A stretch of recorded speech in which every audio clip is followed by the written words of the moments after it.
Mission Chats with Jon Crowe. Welcome back to Mission Chats, and this is part 2 of my conversation with Claudia Costa, who oversees the work of a mission organization for Latin America. In this episode, she shares a couple of stories of what she's seeing God at work in her and through her life and ministry, as well as some other thoughts on being involved in missions and what that can look like. So I hope you'll enjoy this episode. Now, I always ask my guests if they have one or two God stories that you could share with us for encouragement. Sure. I think one of the stories that I love to share is with my time in Bosnia, still being there, and people that I've worked with, our neighbors. And as I said, I have worked a lot with Muslims there, and many of them still don't know the Lord. But there are people that we have walked with for many years, and we continue to pray for them. And there's a family that's a very dear family to me, and it was interesting that this family, they live very close to where I used to live there, and they would come for coffee regularly, man and wife, and then they have a little girl that used to come to my place and have coffee and talk.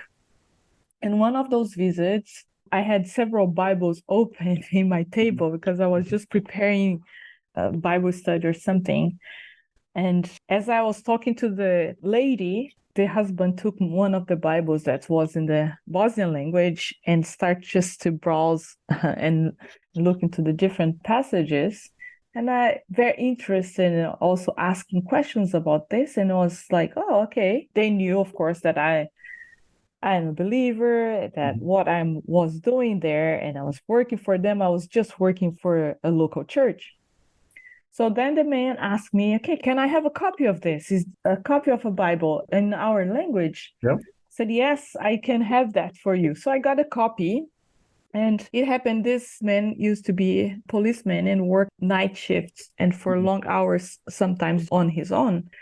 So he started hiding the Bible and taking it to his job. And during the night shifts that he had, he would just read passages over passages and come next day to me and just ask about those many passages. Sometimes even I was like, okay, what are you reading? Because he would take passages in the Old Testament that is not familiar, or you don't read that every day. And it was interesting, like just for asking questions and trying to understand. And he continues to do that, even though I am far away. Okay. It's interesting that I can see and I can testify his being seeking God, even through the 5 times of day that he prays and he seeks God earnestly.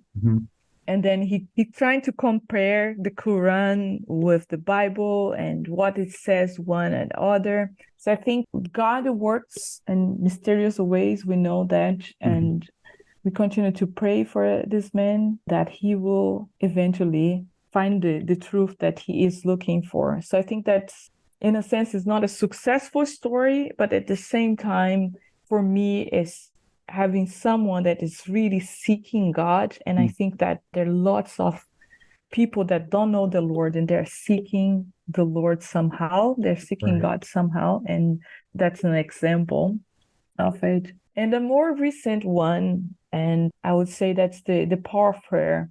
Also, during this time of serving in Bosnia, as I said, we had several teams, but we also had areas and regions in the country that had no Christian presence, let's say. Okay. And one particular area, probably 99% of Muslim, very traditional and very close to any type of religion that outside of Islam or any influence. But it was an area that I started just going with a few people in the team just to pray. So we would travel to this region and just stop on the little towns around and just walk the town on the streets and just pray over the city. And many times just praying, Lord, just open doors, bring workers into your harvest, to bring people to this land. And that was for several times. And even talking to the national pastors saying, okay, we need people, like we can give the support, but we're very important to have someone. Do you have it? And no one wanted to go to that place. And now, let's say about 10, 12 years, we have a Brazilian family that has committed and it's there in this particular area. And what is interesting to me is that as a team, we prayed about this as the leader of the ministry at the time. I prayed a lot that the Lord would bring workers into this place. And of course, things change, the team changed. I didn't share even to the new people coming the vision that we wanted to. And this family, I met in Brazil. I was sharing about the ministry in Bosnia, and they got interest 10 years ago. Okay, maybe one day we go to Bosnia. And I never heard from them until a year or so. And they said, yeah, we are still interested and we want to go. And yeah, they end up in Bosnia. And being there, they decide to go to this little town, and they contact me and say, hey, what do you think? We're going to this little town. And I start to cry because it was exactly one of the towns that I have prayed, asking the Lord to bring workers. Wow. And it's amazing to see just the fruit of the work that they're already doing, the connections that they have in the community. Of course, they're pretty much the only foreigners in this town. And being Brazilian as well, it was quite exotic for the place. Right. So sure. they're well known, and people want to relate to them and talk to them. And they have seen already in just a year or so being there, they've seen already the hunger and people open to the gospel. And yeah, it's just how the Lord does this and answer prayers in a ways that we don't expect. Right. No, that's beautiful. And I think in both cases, it illustrates how often missions is a long-term effort.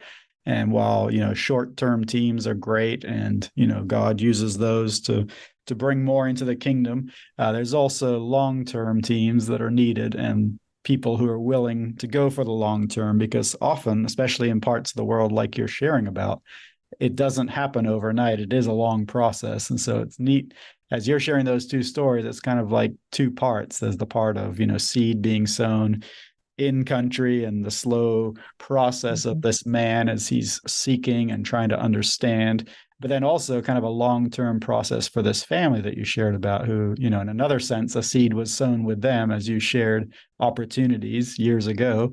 And they've worked through that process and are now in the country and taking up the mantle, if you will, for this next years ahead. They're there for a while, Lord willing. So that's just really cool to see how the Lord works over the long term as well. That's right. And I think one thing you mentioned there is so key. I think probably 80% of the workers that we had, and even now looking into the fields and the teams that I work, they have people that had the first contact or exposure to the need through a short-term opportunity. So they would come for summertime or summer camp in a place. For example, we received lots of people in Bosnia during summertime. They would come for 2 weeks, 3 weeks, or even just 1 week, and just for a vision trip and go and pray, experience, and then several years, then you see that person involved serving the Lord long term. Yeah. So I think it's so key to have that exposure. And of course, I believe mobilization is a journey. You have to walk with people. I cannot just tell people, oh, it's so nice, get involved into missions and think that once they say, oh yeah, it's nice, I'm gonna do this, and they're ready. No, you walk with people and then you give them the chance to experience a little bit, and eventually the Lord leads to what he wants. Right. And it's beautiful how he works in that way, that often it is a longer process. That's right. So kind of the last question that I like to ask my guests is just what advice would you give to others who are considering themselves to join in missions in some way? first, we are all called to missions, called to follow Jesus and make disciples. If you're thinking, considering, even serving overseas, so start from where you are. Start sharing your faith where you are. Sometimes it's very difficult on your own context, with your own culture, to really share Jesus to those around us. But I think we have to start. We have seen how important it is to get involved in your local church, and there are opportunities to serve. How important it is to have someone that's serving locally, that they will be much more effective when they go overseas and they have an experience to cross-cultural mission experience. So where you are, you serve, and then have the eyes open to what the Lord can open outside of your own context. I think that's very important. It's my first advice for someone. Yeah, like no, this. that's good. And to be open to what the Lord has and the way that He wants to do it. Sometimes we come with a whole package and a plan of what it means and what we want to do, but to be open and flexible, and not that the Lord can direct your steps, where you go, what you're going to do, and having that openness and flexibility and the lead of the Holy Spirit is very helpful to understand His purpose and His will for your life. I think that's what I would say. No, thank you. That is great advice.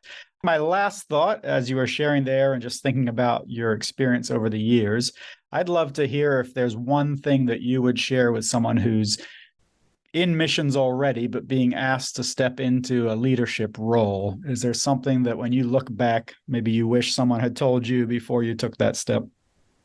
That's a good question.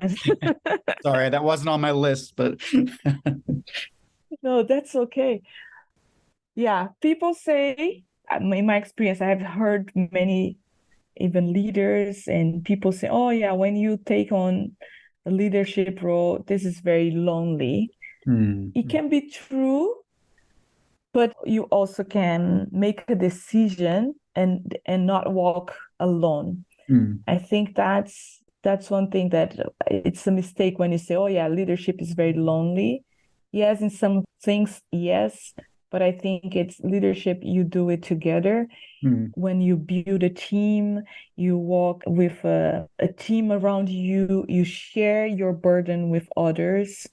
I think that's something very important, that we need to say this to people that come into the role. And even though it may take you from the front line and connecting with people, so it's important to maintain some type of connection. Otherwise, you were always in this bubble talking to leaders and not really connect with those that need. So keep that in mind as well, and keep the link with the ones that don't know. Sure. No, that's great. Thank you. And I've really appreciated our time together, Claudia. Thank you again for making the time and for sharing from your experience. Well, I hope you've enjoyed these stories that Claudia shared and that they've been giving you a little bit more insight into missions and what that can look like. As she shared with her first story, it's not always a success story right away. And that's a key part of missions, is hanging in there, enduring, and persevering. I appreciate everyone who's shared episodes of this podcast with others who might be interested, but I want to let you know another way that would be really helpful would be if you'd be interested to help offset the costs of hosting and providing this week by week. If that is something that you would like to explore, please send me an email at john@missionchats.com and we'll take it from there.